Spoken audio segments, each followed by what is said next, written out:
Hello, Neil Fawkes here, speaking as Lucifer in an electronically altered voice.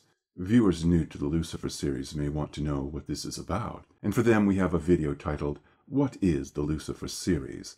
Now today I shall speak of the Church of Satan, or rather I shall preamble a bit about the Church of Satan. There will be other talks, as this one must be kept very general. The Church of Satan was founded by a person calling himself Anton LaVey. Of course, Anton was no more the name he was born with than is Fawkes, the real surname of Neil Fawkes. But never mind that. In this video I will not say much more about LaVey himself. Let me instead discuss his main legacy, which is the institution he left behind. The church he founded is avowedly atheistic.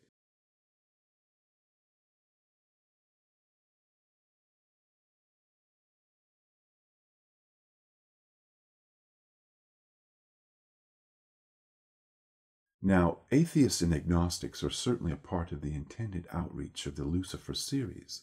Absolutely no belief in the supernatural is necessary to apply oneself to the mental techniques that characterize the energies that underlie my talks, as I make clear in the video thread I call my occult chats.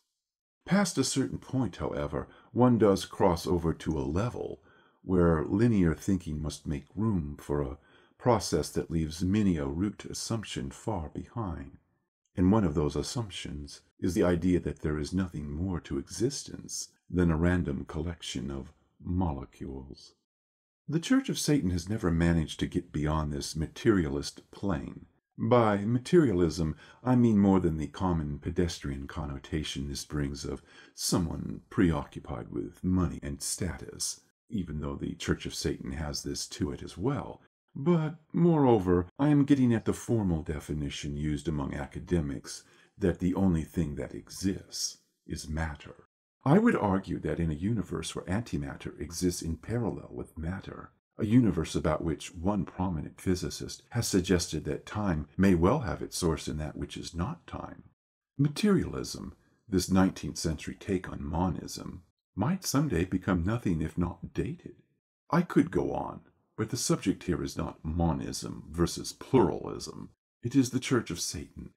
In other videos, I will discuss other aspects critical of LaVey's church. But here and now, I will leave it at this issue of materialism. Matter can never quite be broken down to a singularity. All that which is nearly a singularity in this universe, all that which is, say, virtually a singularity, such as black holes, for instance, amount to annihilation. Even time itself may well be annihilated inside a black hole. Meanwhile, everything that is not annihilation is interconnected. It is always about the larger gestalt, a vast plurality. This matrix remains blessedly mysterious. Blessed because mysteries, you see, by their very nature, remain forever open-ended. No final explanation avails itself. Indeed, no final explanation can ever avail itself. Grand unification theories for the universe will always fall short.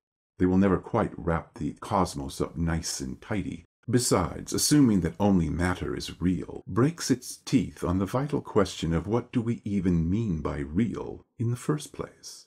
What is measurable, quantifiable, mathematical? Certainly this is what science is all about. But trying to quantify what is most compelling and meaningful in human experience, trying to measure love or passion or compassion, here science is just the geeky boy in the front row with his calculator, the least popular of his class. Yes, he can tell you that the idea that the universe was created 6,000 years ago is off by 13 or so billion years. He can say the origin of the species evolved from simple to complex, and so logically what must have preceded the known cosmos must have been simpler than the current state of affairs. In this, what room could there be for a creator infinitely more complex than the creation? Whence did such a creator evolve? And what created that from which this creator arose? Yes, our geeky friend can tell you so many things that are not factually true that were once taken as gospel. But when all is said, he has hardly told you everything. Indeed, his answers tend to breed more and more questions. In a universe where the ultimate near singularity destroys time itself, Conventional perception cannot conceive the implications. One must allow for the possibility that existence, and even non-existence, is multidimensional. This possibility leaves the Church of Satan in the dust.